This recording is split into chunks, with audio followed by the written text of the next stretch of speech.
Hello, আসসালামু আলাইকুম guys, কেমন আছেন সবাই? আশা করি সকলে অনেক ভালো আছেন। আমরা ইউটিউবে কিছুদিন অফ ছিলাম, এখন থেকে নিয়মিত ভিডিও আসবে, আপনারা সবাই পাশে থাকবেন। So let's start. আপনারা হয়তো ভিডিওর থাম্বনেল থেকে বুঝতে পারছেন যে আজকের ভিডিওটা কোন টপিকের উপরে হতে যাচ্ছে। আশা করি সবাই ভিডিওটা শেষ পর্যন্ত দেখবেন। আপনারা তো বাংলাদেশের অনেক র‍্যাপ গান শুনেছেন, কিন্তু বিশ্বাস করেন ভাই, এর থেকে যে অনেক ভালো, এর থেকে অনেক অনেক ভালো, মানে অনেক ভালো, এত ভালো যে আপনারা শোনার পরে কি করবেন নিজেও জানি না। তো ঠিক আছে, চলুন দেখে আসি। বাংলাদেশে গানের কথা শুনলেই তো আপনারা সর্বপ্রথম হিরো আলমের নামটাই কিন্তু মনে করেন। তো হিরো আলমের চেয়ে যে বেশ সিঙ্গার আছে, চলেন আজকে তাদের সাথে পরিচয় করাই দিই। চলেন গানটা এবার শুনে আসি। বসে কি করছি? ছিড়ছি কেন?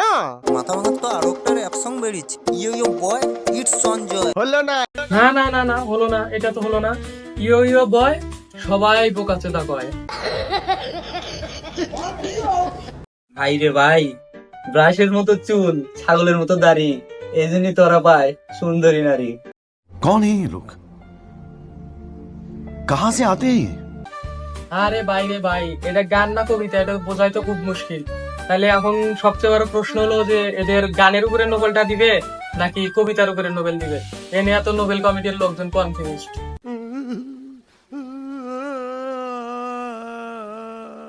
আমাদের জন্মস্থান মাথা ভাঙা, আমাদের প্রাণের প্রাণ। বাইরে ভাই, মাথা কোন ডাঙ্গা, নিচের ডানা উপরের ডা, হেডে তো বুঝতেছি না।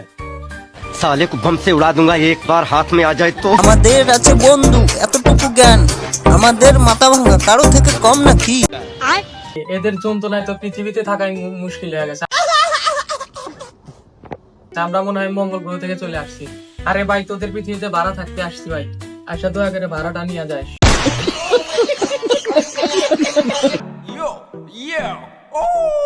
আরে ভাই, স্ট্রেস কুত্তা ঢুকছে, তাড়াতাড়ি আরে চল। ভাই ভাই ভাই, ওটা গান রে ভাই।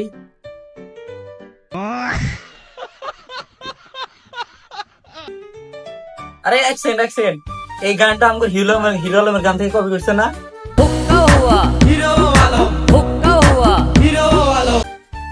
একটা জিনিস ভাবতেছি, সেটা কি, সেটা হচ্ছে ওরা যদি বাংলাদেশের বাসিন্দা হইতো, হ্যাঁ, সব টিকটকারের, বাংলাদেশে যত টিকটকার আছে না, সবগুলো টিকটকের ভাত একদিনে মাইরে দিত। साले को बम से उड़ा दूंगा एक बार हाथ में आ जाए तो। বাজারের মাঝখানে পাথোদার হোটেল, ওখানে খুব ভালো ভাত পাওয়া যায়, তাই বলছি তোদের কালীনারায়ণপুরা। এই যে ভাই, আপনারা যে ফ্রিতে প্রমোট করতে যান, এই ভাইয়ের তো দুর্দশা। এখন মনে করেন ফ্রিতে প্রমোট করতে যায়, আর হোটেলে যত কাস্টমার ছিল সব একদিনে উঠাও। ভাই, তোদের চশমাটা কি কোনোভাবে আমার একটু দেওয়া যায় না? একটু চশমাটা চোখে দিয়া একটু র‍্যাপ গান বলতাম।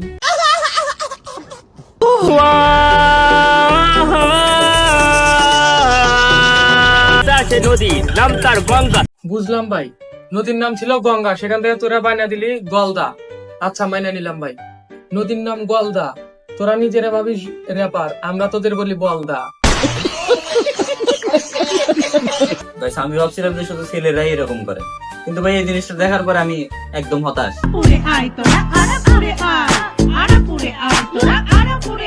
कौन है ये लोग? कहां से आते हैं ये? আরে আরে এক সেকেন্ড, মায়ের তো চেনা চেনা লাগতেছে না? এটা তো আমার ফ্রেন্ড নাইমের এক্স ছিল। আইর বন্ধু, মিস করছিস রে, কি ট্যালেন্ট দেখছোস? সামনে বাজার পাবে ভালো জিনিস কম দামে সস্তা। জিনিসগুলো যেহেতু সস্তা, আবুটা মনে হইতেছে সস্তা, তো যাদের যাদের দরকার তার সাথে যোগাযোগ করবে। আমাদের হিরো আলম যে এত খারাপ গান করে, তাও এদের চেয়ে ভালো। যদি মঙ্গল গ্রহে ফোন চার্জার ব্যবস্থা থাকতো, তাহলে এতদিন ভাই মঙ্গল গ্রহে চলে যেতাম। তাও এদের জ্বালা যন্ত্রণা থেকে একটু দূরে থাকা ভালো।